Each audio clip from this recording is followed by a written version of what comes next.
Well, welcome to this Monday, and I'll just take this moment to apologize for that was my mistake that we kind of messed up a little bit with the devotions a couple of weeks ago.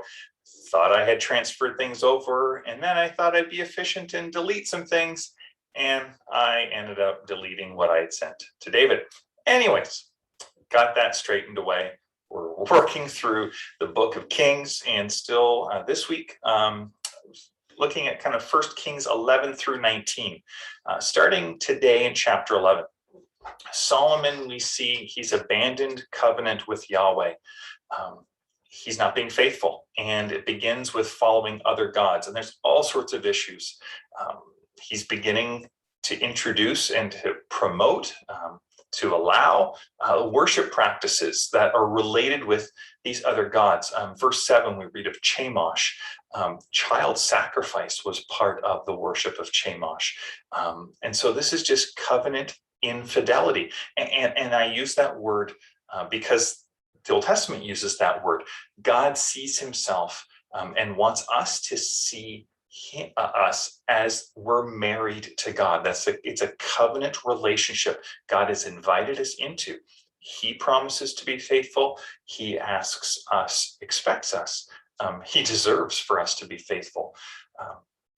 One thing that we just need to remember is what we worship has a powerful influence on us. We become like what or who we worship.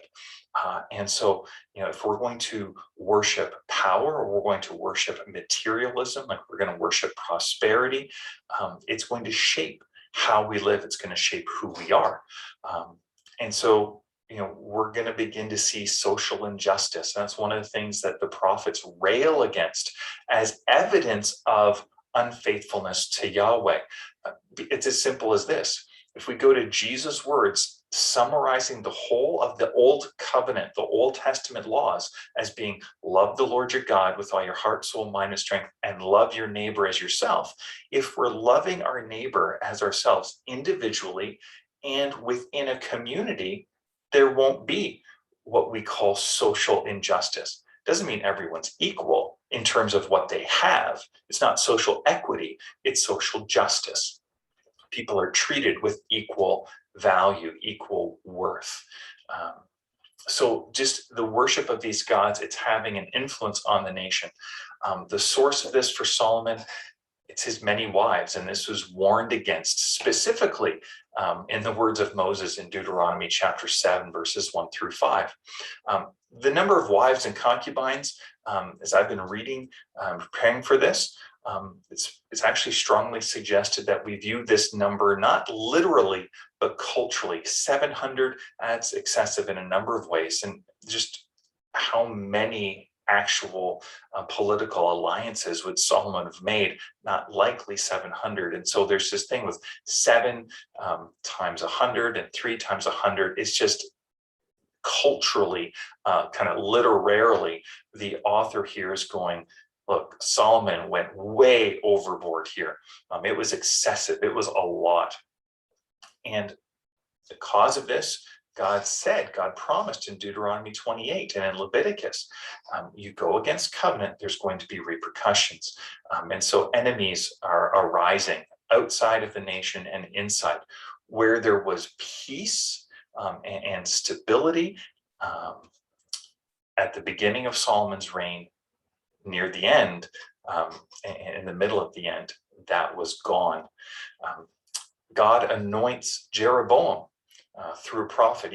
Jeroboam is given a promise of dynasty like David's if he would faithfully obey Yahweh. There's judgment upon Solomon because of his unfaithfulness, but that judgment is mitigated because of God's faithfulness to the promise God made to David.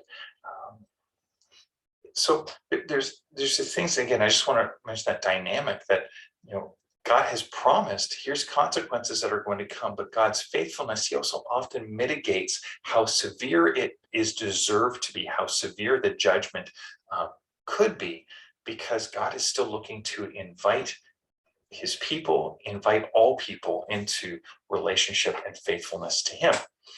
So with Solomon, there's always this question: how can someone who is so wise be so foolish? And as we kind of think about that question, I think what would be good for us to do, if we're tempted to be critical and tempted to be kind of judgmental against Solomon, is we should look in the mirror first as we ask this question: how can someone who is so wise at times be so foolish? Wisdom and foolishness in the Bible is not about ignorance. It's about the choices we make based on the knowledge we have. And so someone might have little knowledge, but if they make decisions based on true knowledge, well, they're wise, even though they may have areas they are ignorant of. Someone who has lots of knowledge, like Solomon had, but chooses to live against it or to live ignoring that, is foolish. Also should note that in Proverbs, fear of the Lord, so putting God first above all things, is the beginning, Proverbs says, of both wisdom and knowledge. Remember, spirituality, which is a term our culture loves to use in certain circumstances, spirituality in the Bible is not measured by anything except obedience, right? Some people today talk, well, I'm a spiritual person. Well, often what that means is they're saying, well, I have a way that I want to live, or I have a way that I like to live. I have a way that I connect with whatever it is they're speaking about, but they themselves are ultimately the source of knowledge. The Bible actually calls that foolishness. Spirituality is not about having certain circumstances, certain experiences. Spirituality is completely measured by a person's dedication to living out a pattern of listening to God, trusting God, and obeying God. That's what the Old Testament and the New Testament would term as a spiritually minded person. So I want to encourage you today just to take a look, and even in this moment, just, okay, God, what are you saying to me? Where is there something that you are wanting me to listen to? It may be God saying to you, but his love. Maybe God talking to you about taking a step of obedience in some way. Whatever God says to you, whenever he speaks to you, trust it and look to obey it, whether that's accepted as true and to speak against lies or maybe emotions that might be going against what God has said, or a step of tangible, practical obedience in the sense of doing something that God is leading you to do. Again, our pattern is we listen, we trust, and obey. Solomon stopped doing that. Let's not make his mistake, however that might affect us and those around us.